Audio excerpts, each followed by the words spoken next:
tuned into Breaking the Mask of Depression with your host, Diva with Depression.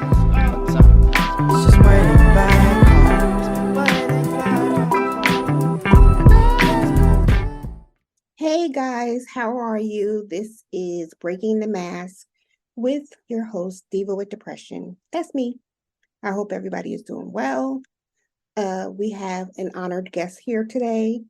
You guys know I don't do interviews too much, so forgive me if I stumble. But you guys have heard me talk about my twin sister many times. My friend, my sister, my support system, and just I could go on and on and on. But she is, when I always talk about having one or two people in your corner that understand your illness, and she is one of those people. So welcome to the show, my twinster, Lynn Cotton. How are you? Hi, everyone. I'm good. How are you? I'm okay. I'm funky, but we're going to do this anyway. Right. We're strong sisters. Okay. Do this. So today we are talking about caregivers. And as you know, as millions of you know, that when you are being a caregiver for others and trying to maintain yourself, it gets difficult. So I know many caregivers, but Lynn, I know her story, and I always tell her that her story is a story that needs to be out loud. So, are you ready? Are you ready? Are they ready? Yeah, I'm I ready. know they're not for us, but Yes, I am ready. I am ready. okay. The first question that I have for you is, what are your daily roles? Like, what do you do on a daily basis? Well, in general, I'll just give you a little overview. Typically, whatever activity my son is going to be involved in that day, I'll be sure that he is ready for that, meaning everything from making sure his hair is brushed to the outfit that he's wearing is right for the weather or for the event. Get meals ready for the household, make sure that the dog is taken care of. um, and recently, as you know, I did start working outside of the home again full time. So um, over the last few months, my daily routine has changed a little bit. Yeah. Um, so I've actually added to my routine. So in the mornings, after making sure that my son is ready and off to where he needs to be, and I am either in the office or in the office at home and ready to work in the mornings, and then I work my full day. But during the day, if I'm working from home, I'm also doing laundry, getting dinner together, and making appointments and phone calls for everybody's, doctor visits and the groomers. And then I'm worn after out. I get off. I'm already worn out. It's not my day. I'm worn out. I'm worn out too, which is why this is important. But I do a lot during the day. I have to admit, I do a lot just to, even if I'm not, a lot of people say, oh, you don't do anything. You're not. Yeah. When you're a quote unquote, as they used to say, homemaker and all of that, you work hard to maintain your home and, You do. your household and family. So Yeah. I do that every day. Yeah, every day. I remember telling you that, and I think we talked about this last week when we were texting back and forth as usual, and you said, I got up, I made breakfast, I got the dog groomed, I did such and such, I did such and such. And it wasn't even fucking 9 o'clock in the morning, I think, or 10 o'clock. I remember that. I remember. And I tell you this all the time that I just think that you're amazing. But listen, when you write down, because I say the same thing. People are like, "Oh, you're always doing something," and in my mind, I'm like, "I don't do shit. I'm just sitting here. I'm a loser. I'm not doing nothing." But you're active all the time, Yeah. And the question that I had was, how long have you had these roles? And I think that I should maybe you can share what your roles are. You're a mom, and what else? Well, yeah, I'm a mom, I'm a wife, I'm a daughter, I'm a friend, I'm a niece, I'm an auntie, and I'm an I'm an An employee. employee. Yeah. Yeah. Yes, I am. I'm all of those things now. I have been mom for 27 and a half years. My son is 27 years old. He is a surviving twin and they were born prematurely. He was only a pound 4 ounces when he was born. So that kind of tells you that the anxiety and caregiving and all of that started about 27 years ago. Yeah. And I got married in 2007 and actually married someone that I dated in high school. And we reconnected and got married in 2007. That and marriage is work. Everybody says it, but Hard it work. is truth and it is hard work. And somebody said, well, how do you make a marriage last? And I actually saw this on one of me and my comedies. I was Mhm. watching I was watching one of my comedies, my sitcoms the other night, and the lady had been was saying that she had been married for I think it was like 36 years or something. And another lady had just gotten married a couple of years ago and they worked together. And she was like, how do you do it? And this was not a part of the joke. The lady said, it just, you work hard to stay married because you want to stay married. You choose to stay Right. married. Right. So yeah, so that's my hard work. And I have been a pet mom for for about 7 months now, and that's my little shadow. So altogether, I've been, had several hats on for about 27 years, and of course, there are hats under those hats. Yeah. Yeah. A Um, mom, a wife, and so.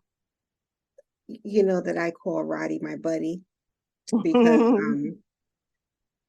I just love hanging out with him, and I've learned so much. I should say that I have learned so much from Roderick in the past how many years? He's teaching me. 20 years Wow. we have been twins for 20 years. And let me tell you guys, if you see him now, you would be like, he was not 1 pound or nothing. He's No. so big. Exactly. 1 pound where? Oh my gosh. Yeah. So I'm gonna skip around a minute, because I know the answer Yes. to the question, but you can tell me what role is the most difficult. And I don't want to say difficult because that's my baby. And Cottontail, he's my buddy. But just tell me quickly, which role is the most difficult, most time consuming? Eh, Funny enough, um, well, no, it would be, being mom to an adult with extra needs. Like my, if we didn't say this earlier, I don't know if I did, but he is autistic, and he is also hearing impaired, and primarily uses sign language to communicate. So this is something that is on my mind all day, every day, no matter what I'm doing, no matter how I'm feeling, whether I'm having what I would consider a great day or a bad one. In the back of my mind, I'm always worried about my child. I'm always Right. wanting to be that. Yeah. It's not always about abuse. It can just be, I don't want him neglected. I don't want him overlooked. And if he's not in my care and is in someone else's, that's always on my mind. And I'm always thinking about what I can do to help him reach goals that we're supposed to be working Right. on every day. And so that is a time consuming thing. It's a mind consuming thing. Any caregiver, your mind is consumed with giving care to that person. Right. But if you are a natural caregiver and it's not just your job, it is something that you think about all of the time. I love that mind consuming. I love that. It Because is. that is that's awesome. I'm gonna write that down. But I love that. I just come up with things on the fly.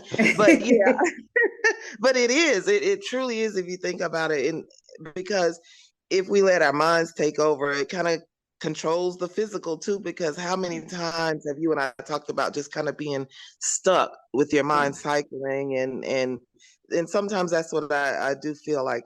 Physically, I may be stuck. My mind is working though, and it can be a great asset, and it can be a horrible liability at times. But right. my baby and his well-being and his happiness, Right. really, that's what it is. It's his happiness. I just want him to be happy all of the time, and nobody can be happy all the time, but that's always on my mind. So it definitely is a time-consuming, mind-consuming job being a mom. How do I don't even know what to say, because my mind is always working, always working, always working. So you've been married 7 years. My buddy is 27 and a half. And I'm not going to say how old I've been married since 2007. Oh, wow. So Oh, wow. how many So what is years that? 15 years? 15 years. Yeah, thank you. Yeah, sorry. Yeah, 15 years. What role does aging play in your caretaking story? Woo, boy. Right up there at the top of the list. Oh my gosh. I want to say this before I get into it. My mom always said, people say, "Well, how old are you?" "Oh, I hate getting old." And she always says, "Well, what's the alternative?" Right. So Right. please understand, I'm not complaining like, but I'm telling you, aging affects everything. And so just to speak on it from a personal perspective for myself, going through some of the health issues that I've gone through recently, and this is something else that can be talked about, Right. but early menopause. They talk about the menopausal brain and brain fog, and that's what I have. I Right. used to be one of those people that could be so organized and had lists and had, just everything really together from point Right. A to Z. And now I feel like I can't do that. Which definitely affects how I engage with my son as well, and the activities that we do. I remember being able to get up in the morning and go from morning till night. I'm making sure he is good, making sure I'm good. I'm working. Home is taken care of. Right. Bills are paid, et cetera, et cetera. And I had a little bit of a social life. And at the end of Oh, wait, you froze. the day, I would get in the trying to do something like that. I don't have the energy anymore. I don't have the ability to get through an entire day full of activities without a break. And having to take care of someone who is autistic, it makes it difficult because they don't understand those limitations. It's Right. like I'm the end all be all. I can do everything. Right. Right. So aging definitely has affected me and what I'm able to do for others Right. as a caregiver. Definitely, the energy is just not there anymore, and just the physical, the pain that you can now experience after you reach a certain age that you never experienced Lord before. have mercy. You're walking down steps and knees and ankles start hanging out and things like that. And it's like, I'm just trying to put one foot in front of the other, much forget trying to help somebody. Exactly. And that's that's what makes being in that role on the outside looking in so amazing, because you do it and nobody on the outside would know that you know you're feeling that way, because you always, to me, have it together. When you just said organizational, I'm thinking of your house, and I'm like, give me a fucking break. Look at my house compared to your house. And but you do it well. And I don't know. One thing that I remember saying, we were talking about the empty nest thing. And, I explained that my girls were gone, so I have an empty nest. And your answer was, I'll never have an empty nest. And Never that have. stayed with me, Lynn, that stayed with me so much, because you're right. You're right. I can worry about my babies from afar, and if I don't want to talk to them, I don't have to talk to them. That's Right. totally different, Mhm. and I never thought about it that way until you said that, and it stayed with me. I want you to know that it stayed with me. It's the truth, and I don't always try and come up with something to make people say, "Oh, you're right," but I love it when through conversation, just it's no interview, or that's the lovely thing about having a true friendship, is when you talk, certain things come out Right, that will hit home, and then to have it validated by someone, it makes it even better, because you're right. For me, I will never have the empty nest, but people don't see me and my family in that way. The first right, thing is, I feel like most times you get sympathy, and you get, oh, you're so strong, and oh, you're such a good mom, and it's appreciated to be seen like that. right, But if I make comments to people, especially people that don't know me very well, right, if I make comments about what I have to do, the first thing that they'll say is, "Oh, me too," and "Oh, my child is this way too," and they're talking about a minor child, a 10-year right, old. I'm talking about a 7-year old. right. So I also want to say, don't ever. Whew, I might be jumping the gun here. Don't There's when no good place, bad place. You know me. right, to say things, but it's like I was trying to get to a certain point, and I think I've kind of veered to the left a little bit. How we do. But I was gonna say, I remember feeling a certain type of way when someone would say, "Oh, girl, I don't. It's all right. I go through the same thing," and I want to say, "No." I want to scream, "No, you don't. You not go Yes, through the same thing. You exactly. you do not go through the same thing. You are not looking for a babysitter for your senior in high school. You're Right, not, you're not looking. You're looking at your child going out on a first date, and getting a driver's license, and you're worried right, about those things, which you should worry about.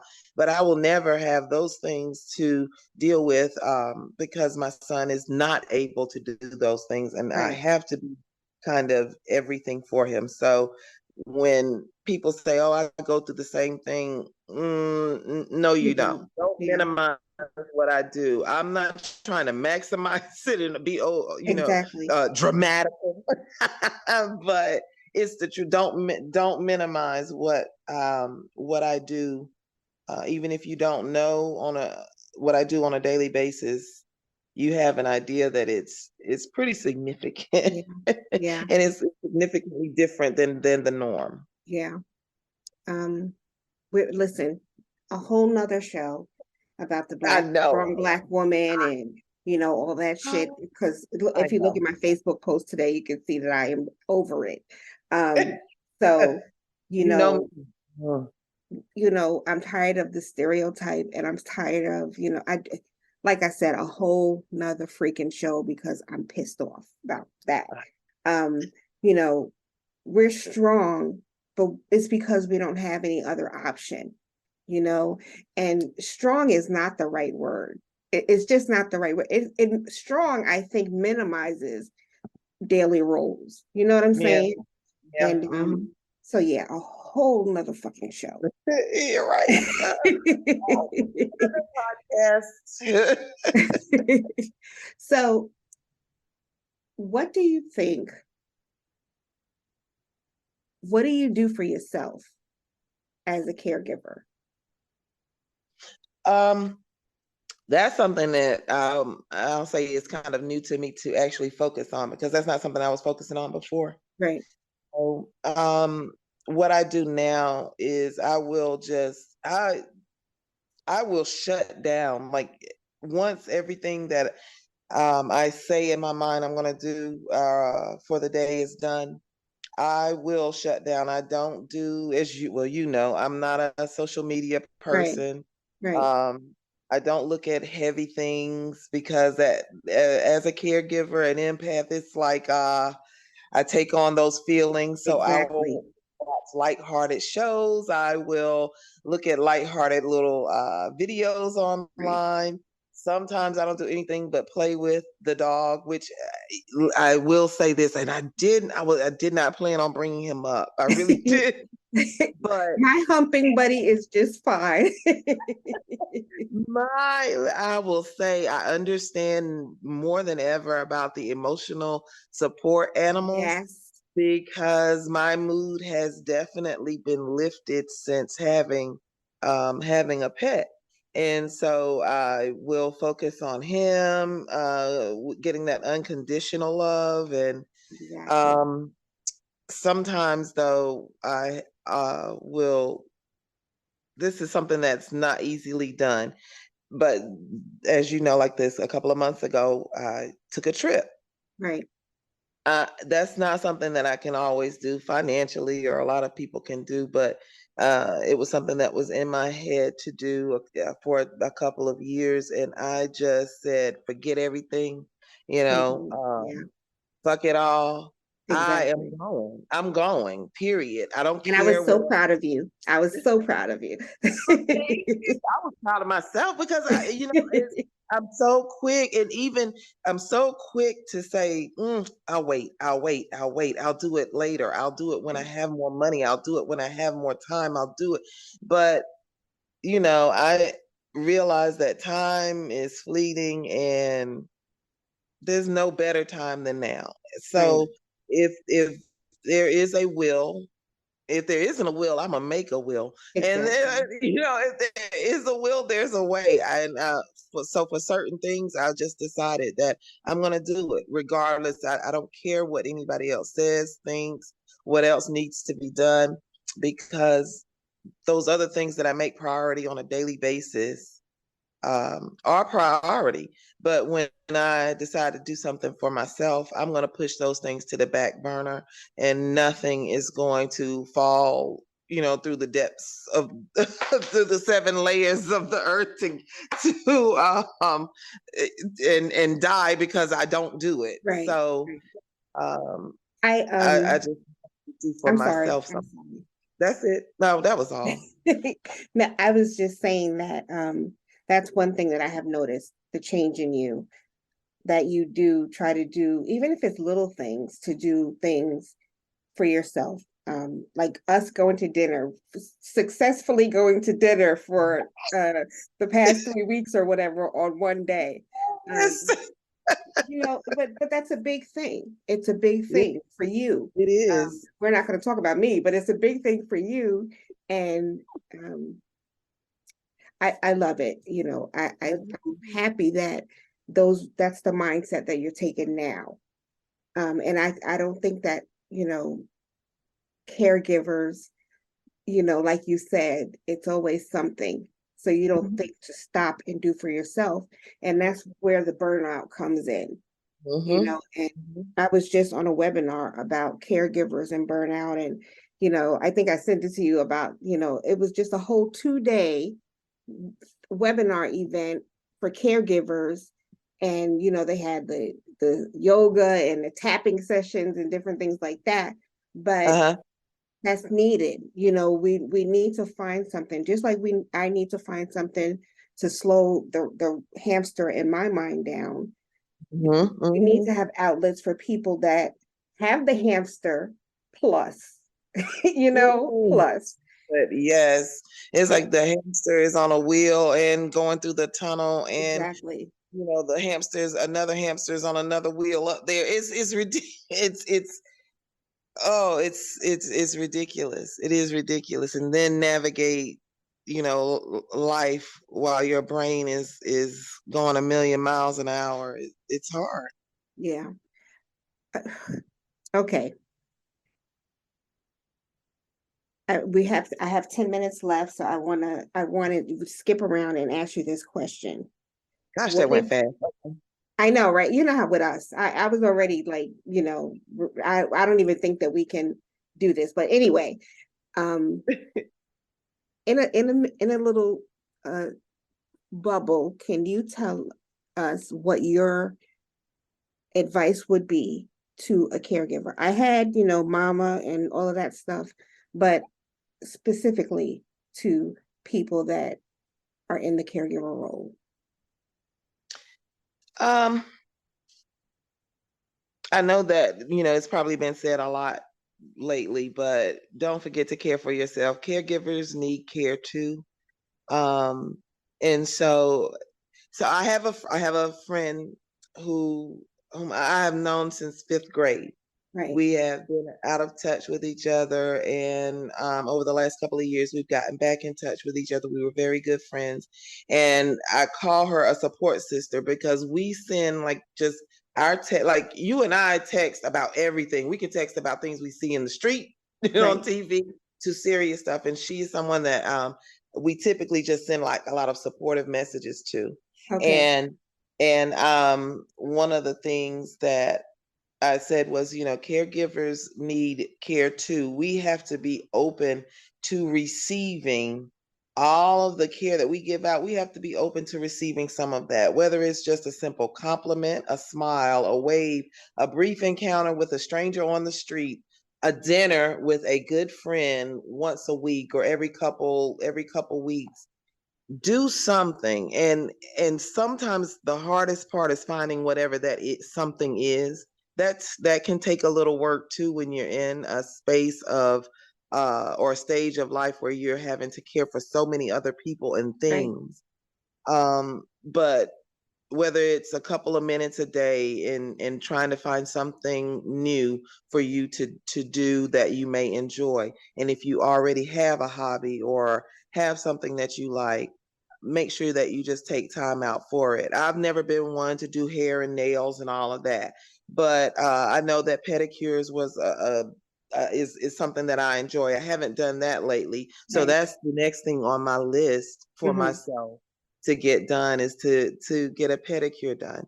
So just whatever that moment is, whatever that little blessing is, whatever it is that is offered to you by someone else, even, especially if you get something offered by someone else, like I said, a simple smile or a way, take it, go with it, take it to heart, because it can carry you a long way when you're in some of those busier times and the darker moments. As a caregiver, we kind of get lost in everything that we have to Exactly. do. Mm-hmm. Well, first of all, I don't know who we were kidding because Lynn and I never have a 45-minute conversation. Our conversations go an hour. So Oh, I what just, about the trip to New York? We talked oh yeah, 16 hours. 15 Um, hours. I just want you to know that, and I tell you this all the time, I think that you're amazing. I think that you're an awesome caregiver. And I am honored that you came on the show because I know, you know, how we are. We don't like to talk and all that stuff. I don't know how the fuck I have a podcast, but I You just want are to say the thank you. bomb. That's why. I want to thank you for coming on and sharing your story. And guys out there, I want you to know that that wasn't her full story. There's so much more to it. Oh, Um, yes. yes, and we're gonna have you back on probably to discuss another role or how mental illness ties into the caregiving role. You Absolutely. know, I'll be glad to do that. and so that's a whole nother shit show. Um, But thank you, thank you, thank you. And Well, if you want to hear more of Lynn's story, of course, you have to tune into the podcast. But all you got to do is listen to all the podcasts because she's probably in there some way, somehow. And thank you for being my soul sister because you helped me be me. So we're going to look forward to you coming on again. Thank you. Guys, well, I want to thank you. Huh? thank you for doing this. And it was my pleasure. Guys, thank you for listening. You know, we're available on all the podcast platforms. I want to, you know, I always say thank you to my techie. If you go onto my website or go on Instagram, follow them and for your tech needs. And we will see you again. In the meantime, please find some peace, find some sanity. Just be safe and be wonderful. Thank you. Bye, guys.